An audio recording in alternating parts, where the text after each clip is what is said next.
let's go back a little more in history, that the British were very keen to define the outer boundaries of Tibet way back in 1900. That was 50 years before China made all these claims. Why? Because Tibet was an important country then. China, in some attempts to conquer Tibet, had got a thrashing. And funnily, Chinese troops went back to China via Calcutta by the seaport. So they came down from Tibet via the Jamperi range, Siliguri and those areas, and then went to Calcutta and took a ship. So, it was not a hard and fast rule those days that you can't step into my territory and I can't step in.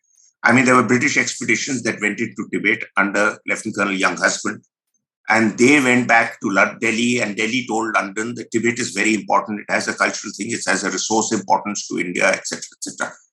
But what Mao and others were looking at Tibet much later was Tibet was the source of waters for Asia. Indus came from Tibet. The Brahmaputra came from Tibet. The Mekong River in Southeast Asia came from Tibet. Tibet had a lot of natural resources. It had even apparently other precious metals and uranium. So for Mao, Tibet was much more than just another territory. So in 1913-14, the British Viceroy in India convened a meeting over the boundaries of Tibet. And this meeting was spearheaded by a guy called Lieutenant Colonel Sir Francis McMahon.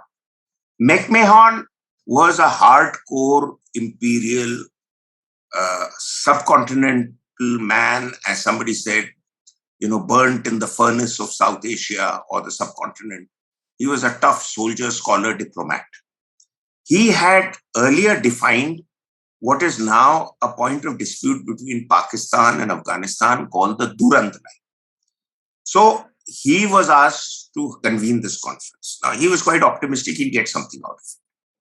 And several rounds of discussion took place. The Chinese representative who came from the very beginning was dragging his feet. Two reasons.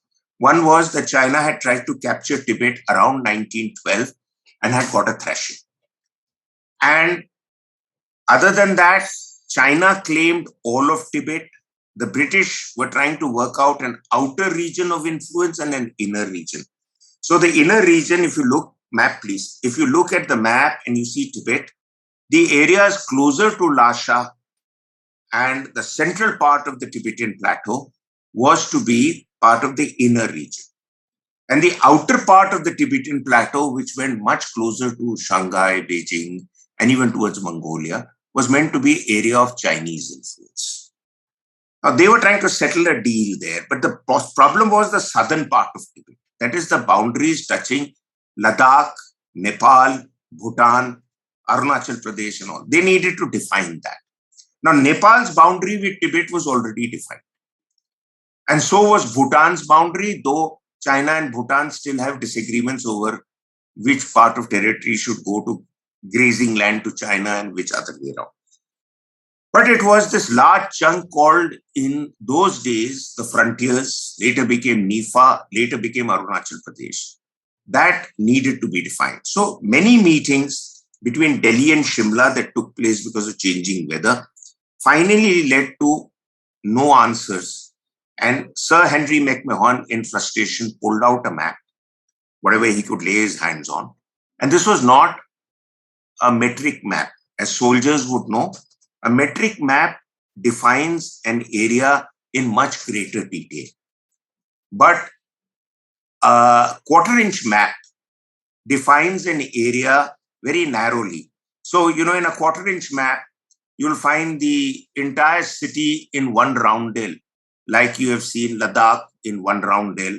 You see, Nepal and all is given like this. But in a metric map, it is much bigger and more details are brought in. Hills, ranges, watershed lines, rivers, everything is more clearly visible in a metric map. But with much ceremony and not to be embarrassed that the conference was going to collapse completely after almost 6-8 months of Shimla and Delhi toing and froing, Mr. McMahon drew a thick line with a thick pen, what came to be known as the McMahon line. Now, that line, when you interpret it on the ground, and Prabal will be able to explain it better than I, that line could be a kilometer broad or more, because a thick pen line on a metric map is nowhere close, on a quarter-inch map is nowhere close to what a thick line might mean in a metric map, which is, it will actually go along a river or a nala or watershed or whatever. But here, it takes everything into place. And so today also we have this disagreement that the Chinese are building camps on our part of the territory, and they are, and this is our perception of the line and this is their perception. So having explained all this to you, I would like to sum up to say that while the McMahon line became at least something demarcated, and Pandit Nehru was on record to say that as far as I'm concerned, this is our border on that side and it is settled. China sometimes was willing to admit it, sometimes was not willing to admit it. But it is Tibet and its fate and its adjoining areas of Aksai Chin and Ladakh that was left unsettled then, 1913-14, unsettled much later in 1917 to 33 because of the Chinese map showing something and our maps claiming. And in fact, the Chinese maps then went along with our claim line of the Johnson line.